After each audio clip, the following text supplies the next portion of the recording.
500 gas cylinder ఈ నెల 28 నుంచే అమలు చేసేందుకు రాష్ట్ర సర్కార్ ఏర్పాట్లు. గైడ్ లైన్స్ రూపకల్పనలో సివిల్ సప్లై ఆఫీసర్లు బిజీ. రాష్ట్రంలో 1.20 కోట్ల గ్యాస్ కనెక్షన్లు, మహిళల పేరుతో 70 లక్షల గ్యాస్ కనెక్షన్లు నేట. ఈ నెల 28 నుంచి 500 రూపాయలకే గ్యాస్ సిలిండర్ను ప్రతి పేదింటి మహిళకు అందించడానికి కాంగ్రెస్ పార్టీ ప్రభుత్వం కసరత్తు ప్రారంభించింది. ఈ నెల 28 ఎందుకంటే కాంగ్రెస్ పార్టీ ఆవిర్భావ దినోత్సవం కాబట్టి 138వ ఆవిర్భావ దినోత్సవం రోజు నుంచి ఈ గ్యాస్ సిలిండర్ను 500 రూపాయలకి అందించబోతా ఉంది. స్కీమ్ లాంచ్ కాబోతా ఉంది అనేది ఈ వార్త. 1885లో స్టార్ట్ అయింది కాంగ్రెస్ పార్టీ. మహాలక్ష్మి పథకం కింద గ్యాస్ సిలిండర్ను 500కు అందించేందుకు రాష్ట్ర ప్రభుత్వం ఏర్పాట్లు చేస్తున్నది.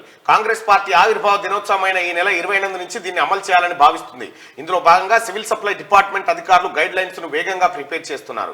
కస్టమర్లు ఎంతమంది ఉన్నారు, ఎవరికి వర్తింపజేయాలి, ప్రభుత్వంపై పడే భారం ఎంత అనే లెక్కలు తీస్తున్నారు. రాష్ట్రంలో 1,20,00,000 గ్యాస్ కనెక్షన్లు ఉన్నాయి. నెలకు 60 లక్షల సిలిండర్లు సరఫరా అవుతున్నాయి. మహాలక్ష్మి పథకం అమలుకు ఎంత లేదన్నా ఏడాదికి దాదాపు 3,000 కోట్లకు పైగా ప్రభుత్వంపై భారం పడే అవకాశం ఉన్నట్టుగా తెలుస్తా ఉంది. మహిళా సోదరిమణులారా, మీకు 500 రూపాయలు మీకంటే ఇదో బాధ. మళ్ళా మేమే తింటామా, మొత్తం మా మీదనే పోసుకుంటామా ఈ గ్యాస్ తెచ్చుకొని, మీకే కదా తలగా పెట్టేది అని అనుకోవచ్చు. కరెక్టే మీరు అనేది కూడా. అయితే ఈ 500 రూపాయలకి గ్యాస్ సిలిండర్ పథకాన్ని కాంగ్రెస్ పార్టీ తన 6 గ్యారంటీలో భాగంగా ప్రజానీకానికి ఇచ్చింది.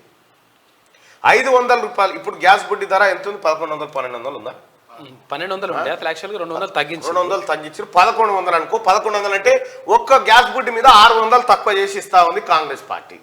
ఇప్పుడు ఈ స్కీమ్ ను లాంచ్ చేయబోతా ఉంది. మహిళల పేరుతో 70 లక్షల కనెక్షన్లు ఉన్నాయట.